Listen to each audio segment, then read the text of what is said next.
What's up, everybody? We have 10-ish minutes here with Mr. Ryan Muckenhirn. And Mark, you know, there comes a time, many times, at least in our case, in every podcaster's life where they have to admit that they've made a mistake. And we did that. When we had our Tiny Calibers podcast, we had many comments pointing out the fact that we missed one. In fact, we actually remembered missing one at the end of ours. We plugged it in. It was the 17 Hornet, but there was one that we all out missed, and it was the 17 WSM. And I am, in this case, I do feel as though in 17, for whatever reason, it's followed by WSM better than WSM. Huh? Like 300 WSM rolls off the tongue, but 17 WSM sounds funny to me. You are correct, Jim. And at first, when we were getting all these notifications from our great listeners, so thank you. Yes. Thanks for the comments. I thought it was somewhat serendipitous because you know how much a fan I am of the 300 WSM. And I was like, this is serendipitous that we somehow missed this and we're able to spotlight it, right?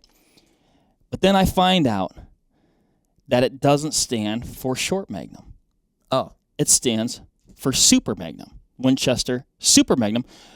And when I got this information, I was immediately crestfallen, Jim. But it still sounds like it's pretty cool. This weekend picked up a thesaurus and crestfallen. What is happening right now? Boardman went down to his local Barnes & Noble and in perusing this. I spent hours there. Oh, wow. He picked up a they had a thesaurus. coffee shop. It was great. Okay, let's actually talk about the cartridge here. I might be remiss if The 17 Winchester Super Magnum. Yeah. That's pretty awesome. Ryan, what's so special about it? We have it here next. If you're watching, we have it here on the table next to a 17 HMR, which a lot more people, I would say, have probably seen. So what's the deal with this whole WSM thing here? So first of all, I think the 17 HMR, to back up a little bit, pretty big step forward in rimfire technology in like 50, 75 years, where we did something quite different in necking down that 22 WMR case into the 17 thing. The 17 WSM, and I'm going to say WSM because to me it makes more sense to say WSM, is again a huge quantum leap because now we have something completely new that never existed in the rimfire world. It's a really cool wildcat, which is fun to say because it actually doesn't come from a pre-existing cartridge in the sense that like it wasn't anything projectile fired. It's a nail gun blank that has been modified to accept a bullet. So I find that especially endearing because we took an industrial application and we put a bullet in it. That's the most American thing ever. Nail guns in general are interesting because who wants to hammer nails with a hammer when you can just use this thing that fires a brass case full of powder to shoot a nail into something? And then some guy at Winchester's like, we should put a bullet in that, and did it. It's brilliant. Yeah. And it does offer a pretty big leap over the 17 HMR in terms of ballistic performance, mainly because we're actually going to push a heavier weight, heavier jacketed, higher BC projectile at like 500 feet per second faster, maybe a touch under that. I think I think a lot of the HMRs are about 25, and this guy's kicking $3,000 about $3, with and more 20. with a 20 grain With a projectile, 20, yeah. and actually a couple other options as well. You can get some 25ers in there too. I was doing some reading up on this thing, and that just going back to that case thing. Cool. Super cool. That's amazing. Yeah. What guns are you going to find? Are you going to have to get some crazy custom thing in order to actually shoot this? No, there's a couple of available options out there. I think one of the cooler ones is from Savage, a really low-cost option in their little B-Mag, which is hopefully on Mark's list here. I think it is somewhere. Mark's come with the paper as usual. Yes. Yep. Highly accurate rifle, pretty neat. And there's a few other ones. Another cool one on there is the Ruger 7717, which is a super classy, very overbuilt rifle. Feels, weighs, looks like a full-on hunting rifle. Chambered in 17 WSM. One detractor for this cartridge, it's not a one-to-one swap. Like you don't have the same relationship that you do with like the CZ that you have, for instance, a 457, in which you can revert to 22 long rifle, 17 Mach 2, 17 HMR, 22 Magnum. Can't do that. Different critter, different case head, different length, different diameter, requires kind of a different action. So it's still somewhat in its infancy. It's not a new cartridge. It's actually pretty long in the tooth already. It's about a decade old. 2013 is what it's saying. Okay, here. not a decade, but I couldn't remember. About though. Yeah. So it's been out for a little while. It just hasn't caught on with maybe the fervor or fire that the HMR did. But it is a pretty big leap above the HMR.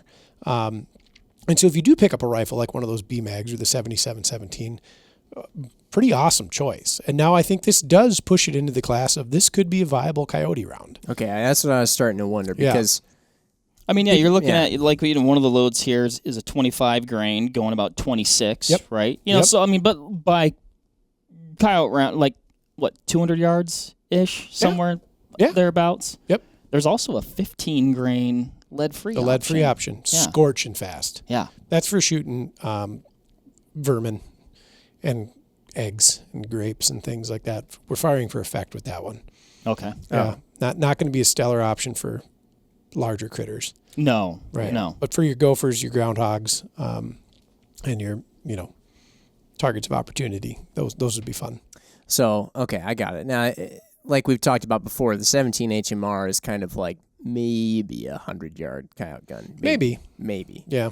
But then this one just becomes a bit more viable at something along those lines. Yep. That's kind of, I guess, aside from just being, like you said, pretty dang American to take a nail gun and turn it into a cartridge or a nail gun projectile or whatever it is, case.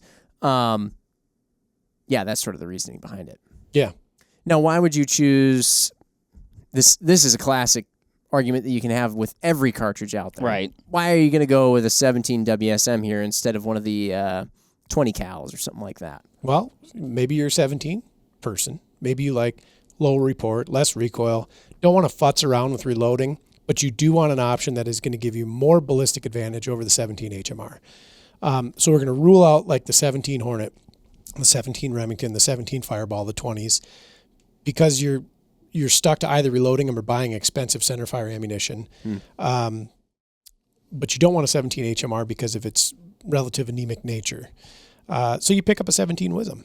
It's still not as economical as, say, the HMR to shoot. No, it's a little more pricey. But not that much greater at the same time. Correct. A little more gas. Yep. And quite a bit more gas. Yeah. I think that's the part that could be easily understated when you stack them side by side. But when you really look at what's going on here, we're picking up about 500 feet per second. We're adding notable. Yeah, we're adding 3 grains of projectile weight, which doesn't sound huge, but when we think about how small of a space we're operating in here with respect to projectile weight, it is a quantum leap. Percentages wise, absolutely. Yeah, and then again, the cool factor, it is a 27 caliber nail gun blank turned into a rifle cartridge, which just something about that is so neat to me. Where would you find the ammunition for this currently? It's factory loaded. So I think all the big ones are loading it now. I think Hornady's now picked it up. Winchester, of course, Federal, and they've got another line called American Eagle. Oh, yep. Where you can get that. And then, so far as I know, those are the only folks. So the big rimfire manufacturers are rocking and rolling with it. Here, this one is equipped with the signature red VMAX tip in the Hornady offering. That is the point at which you do start to think maybe a cartridge could begin to take off once the big guys start picking it up. Yep, absolutely. And it's not so niche anymore. Right. Ryan, personal question. Mark, go for it. Of the 17s, and maybe you own one, maybe you don't, what would be like if you're going to pick one 17 that you find of most interest to yourself? What are you going with? Oh, 17 HM2 all the way. Okay. It's the cutest and the most cool. Okay. Got it. Yeah. I'm already rifling through my brain trying to remember which one the HM2 is. The itty bitty one. The one made on the CCI Stinger case. Oh, yeah. Smaller than the HMR. Smallest of the 3. The baby. In centerfire terms, this would be like the 300 rum. This would be like the .6, and then the 17 HM2 would be like the 308. I like that. Yeah. It makes so much more sense now. Yeah. Every time we see, now we did the Tiny Calibers podcast, we did this one, and Tiny 2.0 now. People keep making me regret my decision. No, I don't think so. With respect to your gun and your application, I think you did the right thing. I want to shoot groundhogs. And the WSM does have a bit more snooze. If you're like, I'm going to build a dedicated prairie dog varminting rimfire, and that was it, and that's all you're going to use it for is going out, getting on a bipod, twisting turrets, sitting on a prairie dog town, I would say go with the WSM. Mm-hmm. You're getting the most gas out of that tank. With a little 17 caliber bullet, how are you... You're talking about twisting turrets and stuff. I mean, how consistent can one actually be out at like 200 yards? Oh, if you don't have a lot of wind to contend with, you'll do some pretty remarkable things with it. Yeah. Yeah. And that's all the 17s. Yeah. Yeah. I mean, that's totally true. Wind is going to kill them. Yeah. There's not enough mass there to overcome that kind of thing. And yeah. Jim, I support your HMR. So do I. You're shooting probably inside 100 yards around the house, potentially having to navigate an engine block, apparently. Oh, yeah, that's right. I'm glad you held fire, by the way. Safety was off. He was pulling slack up. Wait a minute. I was. This thing is hiding in my engine. It's the perfect tool for the job around your farm. I know, but WSM now is like super cool. Might just have You're to build getting one of those too. with which I fall into that trap too. The more is better. That's right. More 17s. Yeah. Well, we covered this one now. Yeah. Pretty well. Sorry we left it out. Apologies. Yeah, very much so. But hey, this was our chance to redeem ourselves.